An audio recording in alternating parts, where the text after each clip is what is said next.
to become a great growth driver for the company. And so it gives us an opportunity really to play a part in what is really a breathtaking growth in essentially AI and new forms of media and entertainment. Let's dig into the media angle on this partnership and how it could have a broader impact. For that, we turn to Alex Sherman. Alex, it's great to have you here. And you know, what's the significance of this deal? And it's interesting that they're not just saying we're going to allow you to use our characters in some way, shape, or form. They're taking a stake in the company. They are. This deal is really about, I'm going to borrow Bob Iger's words. He talked about how this deal values and respects Disney's content in the realm of AI and, of course, Sora. He means values because it's a 3-year licensing deal. So this kind of puts a template out there potentially for future media deals with other AI companies to say, look, if you're going to use our content, you need to pay for it. And it respects it because for the first time, it actually draws some guardrails around the usage of this content. You can think about how important that is to Disney, that their branded characters are used in the right way. Take a listen to what Bob Iger said around this concept of guardrails. OpenAI is putting guardrails essentially around how these are used so that really there's nothing for us to be concerned about from a consumer perspective, meaning this will be a safe environment and a safe way for consumers to engage with our characters in a new way. And so, and also let's be mindful of the fact that these are 30-second videos. One of the interesting parts of this deal is that curated videos are actually going to be on Disney+.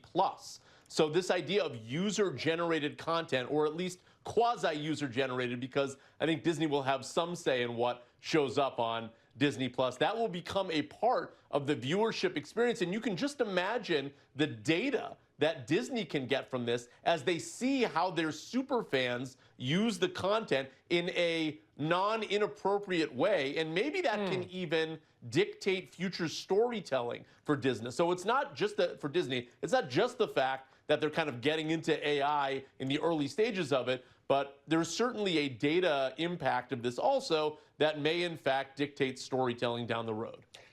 So the idea, I think, please, I don't know anything about this, but I'm going to propose something and tell me if this is directionally correct, which is the idea is that you use OpenAI's video generation, Sora, right? And you say, make me a 15-second video with a video of my daughter and Snow White and Bambi in the video, and then they get to watch this video with their daughter in it using the Disney characters because OpenAI is getting money from Disney or vice versa to do that. Is that basically what we're talking about? At its foundation, absolutely. That's the way that Disney wants people to use this. And then again, there will be some sort of curated sampling of the most interesting or entertaining of these videos that will likely end up on Disney+. The details around that, I think, are still vague. But in basic words, what you laid out will be the desired experience here. And then, of course, Disney will get paid for the usage of those 200-odd Disney characters that will be licensed to Sora. That's fascinating. Who's next?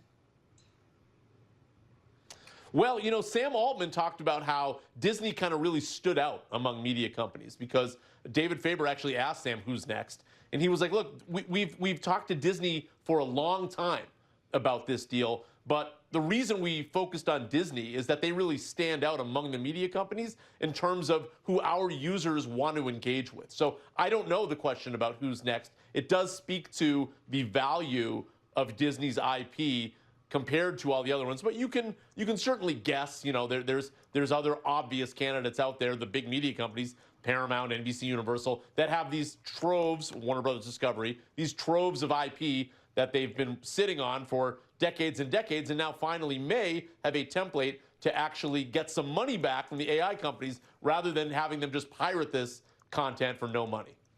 It's going to take a lot of power to make that video with Snow White and Bambi. You're going to need a lot of coal to make that video on OpenAI, Alex Sherman. You don't need to comment on that. Alex, thank you. Might need to be coal, the rate that we're going. Not going to be a whole lot of other options. No, I know. It's Indiana, I mean, yeah. or whatever.